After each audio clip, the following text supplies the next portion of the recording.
የማስተር አብነት ሕክምና ባለሙያዎች ምን መግለጫ ሰጡ? ማስተር አብነት ከበደ አሁን ምን አይነት ሁኔታ ላይ ይገኛል? ሰላም ጤና ይስጥልን ውድ የቻናሌ ተከታታዮች፣ ይህ ሚኪታቦር ኢንፎ ነው። ለዚህ ቁም ነገር አዘል ቻናል አዲስ ከሆናችሁ ሰብስክራይብ በማድረግ ቤተሰብ ይሁኑ።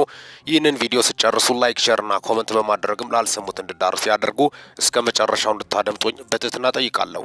በጎነትን በተግባር መልካምነትን በተግባር በጣም በሚደንቅ ሁኔታ ለማመን በሚከብድ ሁኔታ እጅግ አስደናቂ ለብዙ ቤተሰብ አባል የሆነው ለኢትዮጵያውያን ሙሉ በሙሉ ቤተሰብ የሆነው ውጪዎችም አላወቁትም እንጂ ለሰው ልጅ ሁሉ ቤተሰብ የሆነው ማስተር አብነት ከበደ የሰው ልጅ ስለተባለ ብቻ ከልቡ ማዘን በጣም በሚደንቅ ሁኔታ የዋህነቱ፣ ደግነቱ፣ ቸርነቱ በርካቶችን ያስገረመ ነበር። ስፍራውና ትውልዱን በማስመልከት በጣም በሚደንቅ ሁኔታ የአካባቢ ተወላጆች እንደሚሉት ከሆነ ማስተር አብነት ከበደ ወደ ሚዲያ ከመምጣቱ በፊት ከራሱ ኪስ እያወጣ ስረዳ እንደነበረ የነቢጤ ይሁን ሁሉም ሰው ጠርቶ እንብላ እንጠጣ ነው። የተራበውን ሲያይ ደግሞ አንጀቱ እንደማይችልም በታሪክም በተግባርም ያስረዳ ድንቅ ኢትዮጵያዊ ነው። ታዲያ በጎነቱ ስራ ወጥቶ አዳዲስ ነገሮችን በተለይ ሶሻል ሚዲያን ለበጎ ዓላማ በሚል መሪ ማስተር አብነት ከበደ በማለትም የሞተር ሰርከስ ትዕይንቶችን እያሳየ ጎን ለጎን የበጎ ስራዎችን እጅግ በከፍተኛ ፍጥነት መስራት ጀመረ።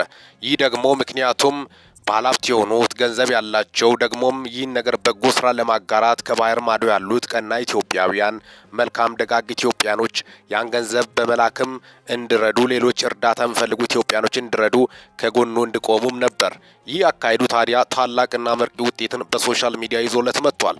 በህዝብ ዘንድ ደግሞ በተግባር እጅግ በጣም በሚደንቅ ሁኔታ ማንንም ሳይጠየፍ ቀርቦ የሚያቅፈው ማስተር አብነት ከበደ በጣም በሚገርም ሁኔታ ምን አይነት ባህሪ ነው? ምን አይነት መልአክ ስጋ ለብሶ መጣ? በማለትም በርካቶቹ ሀሳባቸውን ሲገልጹም ተስተውሏል። ማስተር አብነት ከበደን ከመውደዳቸውና ከማክበራቸው የተነሳ በርካታ ቁጥር ያላቸው ኢትዮጵያኖች ታዲያ ስለምን ዝነኞቹ ዝም አሉ? የማስተር አብነት ከበደ በቅርቡ በጠና መታመሙ የሚታወስ ነው። ኢትዮጵያ ላይ ያሉት ከነሱ በላይ ዝናና ትላልቅ ስራዎችን እየሰራ ቁጥር አንድ ስለሆነ ስለሱ ለማውራት ፈጣሪ ማሪ ልሉት አልፈለጉም። ከያሬድ ድምፃዊ ያሬድ ውጪ ያሬድ ነጉ ግን በጣም በሚደንቅ ሁኔታ ለሱ ያለውን ልዩ አክብሮትና ፍቅሩን ገልጾታል። ለማስተር አብነት ከበደ ለምንድነው ሁሉም ያልተናገሩት? አርቲስቶች አብዛኞቻቸው ትዝብት ውስጥ የወደቁበት ሁኔታም ነው የተፈጠረው። ማስተር አብነት ከበደ ስለሱ መጸለይ፣ ስለሱ ማሰብ ግድ እንደሚል ጭምርም ነው። ምክንያቱም ልክ እንደነሱ ማሰብ የለባቸውም። በበጎነት ስም ምናልባት ሊያጭበረብሩ ይችላሉ። ማስተር አብነት ከበደ ግን ያገኘውን ሁሉ ከልቡ ስረዳ ነበር።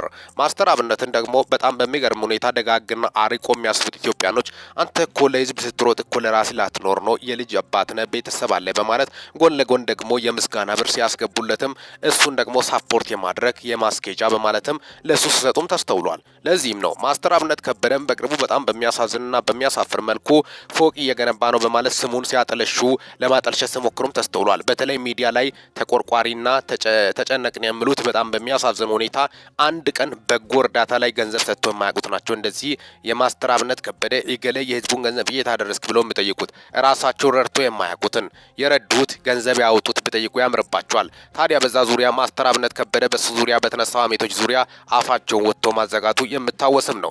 ማስተር አብነት ከበደ ሰው በምን ሞራሉና በምን አቅሙ ነው እንዲምናገረው? የጎፋ ሳውል ላይ አይረሳም።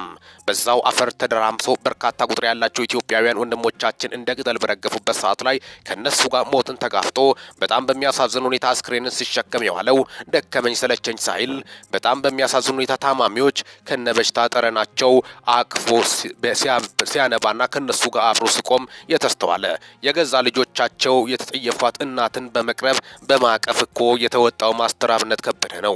የምንጊዜ ምርጥ ኢትዮጵያዊ ማን በምን ሞራል በምን እውቀት ነው ስለ ማስተር አብነት ከበደ የምናገረው? በማለትም በርካቶቹ እየገለጹ ይገኛሉ። ማስተር አብነት ከበደ እኮ ደግነትን፣ የዋህነትን፣ የበጎነት ጥግ እንደሆነ በርካቶቹ ስለሱም ሲገልጹም ተስተውሏል። ማስተር አብነት ከበደ እኮ ማን ስለሱ በጎነት በጣም በሚገርም ሁኔታ አውርቶ ይጨርሳል። በርካታ ቁጥር ያላቸው ኢትዮጵያኖች ሰሞኑን በጠና መታመሙን በማስመልከት ኩላሊትም ቢሆን እንለግሳለን፣ ነፍስም ቢሆን እንሰጣለን፣ አንተ ቀጥለበት፣ ምክንያቱም ኢትዮጵያ ላይ አንተ ብዙ ቁጥር ያላቸው ያንተን እርዳታ የሚጠባበቁ በርካታ ሰዎች ስላሉ ለነሱ ስትል ያንተ መኖር ግድ ይላል በማለትም በርካቶቹ ሀሳባቸውን እየገለጹ ይገኛሉ። ታዲያ በሕክምና ዙሪያ ከውጭ የመጡት ከፍተኛ ከፍተኛ ሕክምና ኢትዮጵያ ላይ ከውጭ የመጡት ውጭ ሀገር ዜጎች ያሉበት ከፍተኛ ሆስፒታል ላይ ሕክምናውን መከታተል እንደጀመረ ጭምርም ነው። ዶክተሮቹ እንደሚሉት ከሆነ ማስተር አብነት ከበደ የሱ ሕክምና ከሀገር ውጭ ወጥቶም እንድታከም ወይም እዚህም እንዲቀጥልም እናደርጋለን፣ ሁለቱም ተስፋ ሰጪ ነው በማለት ታላቅ ዜና ተሰምቷል። ማስተር አብነት ከበደ ዙሪያ የምስራች መሰማቱ በርካታ ኢትዮጵያኖችን ያስደሰተ ክስተት ሆኗል። ለዚህም ነው በጎ ሰው መልካም ሰው ምድር ላይ መቆየት አለበት። ምክንያቱም ከሱ እርዳታ ጀርባ በርካቶች የሚድኑት ነፍሳት አሉ። በጣም በሚያሳዝን ሁኔታ በሞትና በህይወት መካከል በርካታ ቁጥር ያላቸው ኢትዮጵያኖች የሱን እርዳታ ይጠባበቃሉ። ማስተር አብነት ከበደ አንድ ቦታ ቁጭ ብሎ አይደለም ረዳው፣ ከሀገር ወደ ሀገር እየተዘዋወረ ለዚህም ነው ለከፍተኛ ህመም የተዳረገው። እረፍት የለውም። ያኔም ህመሙ ይታወቀው ነበር። ሰውን ከመርዳት ወደ ኋላ ስለማይል ቢዚ ስለሆነ ከፍተኛ ስለራሱ ችላ ማለቱን ተገደደ። ለዚህም ማስተር አብነት ከበደ ከፍተኛ መስዋዕትነት እየከፈለ ያለው ድንቅ የኢትዮጵያ ልጅ ነው። ቀጣይ ሕክምናው ተሽሎ እንዳለ ጨርሶ ወደ ስራው ከተመለሰ እረፍት እያደረገ በስራ የተሻለ ይሆናል በማለትም ነው በርካቶቹ የገለጹ ያሉት። አጋዥ ጎን ለጎን ያስፈልገዋል።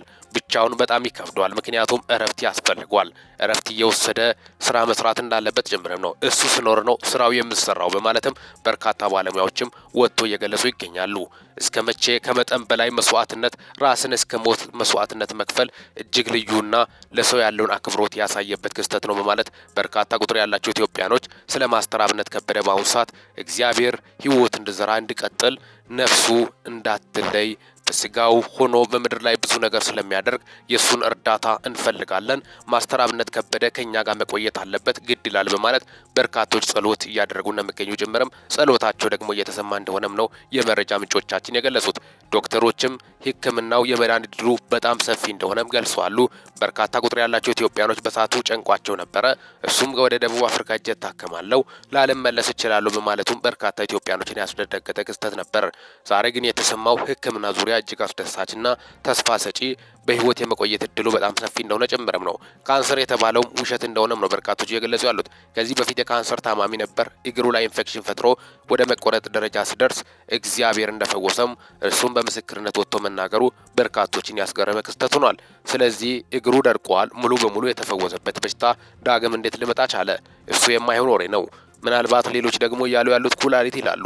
ኩላሊትም የተረጋገጠ መረጃ የለም። ዶክተሮች እያሉ ያሉት ተስፋ ሰጪ ነው፣ ሕክምናው በቀላሉ የምድንበት ሁኔታም ይፈጠራል በማለትም ዶክተሮቹም ምላሻቸውንና መግለጫቸውን ሰጥቷል። በዚህ ዙሪያ በርካታ ቁጥር ያላቸው ኢትዮጵያኖች ለተጨነቁ ዙሪያ በዋናነት ማስተር አብነት ከበደ እያደረገ ያለውን ሕክምናን በማስመልከት ቤተሰቦቹ በማስመልከት በዛ ዙሪያም እየወጡ መግለጫ እንደሚሰጡ ጭምርም ነው። የማስተር አብነት ከበደ ወንድም ካሳ ከበደ በአሁኑ ሰዓት እየሰጠ ያለው መግለጫ በማስመልከትም ነው። አሁንም ተከታትለን በቤተሰቦቹ ዙሪያ አዳዲስ መረጃዎች ሲገኙ ለእናንተ የምናቀርብላችሁ ይሆናል። እስካሁን ድረስ አብሬያቸው የቆየሁት ሚኪ ነኝ ከሚኪ ታቦር። ለዚህ ቁም ነገር አዘል ቻናል አዲስ ከሆናችሁ ሰብስክራይብ በማድረግ ቤተሰብ ይሁኑ። በዚህ ቻናል በዋናነት የሚተላለፉት ወቅታዊና ታማኝ እንዲሁም ሚዛናዊ መረጃዎች ስለሆኑ ሰብስክራይብ ስታደርጉ ደወል ምልክቷን ወይም ኖቲፊኬሽን ቤሏን ክፍት ያድርጉ። ያን ሲያደርጉ ወዲያውኑ የሚለቀቁት መረጃዎች ለእናንተ ይደርሳሉ። ይህንን ቪዲዮ ሲጨርሱ ላይክ፣ ሼር እና ኮመንት በማድረግም ላልሰሙት እንዲዳረስ ያድርጉ። ለሰዓታት አጠቃላይ ያሉኝ መረጃዎችን ይመስላሉ። በወቅታዊና ጫጭር እንዲሁም ሚዛናዊ መረጃ እስከምንገናኝ ድረስ በያላችሁበት ዓለም ክፍል ሰላም ያቆያችሁ።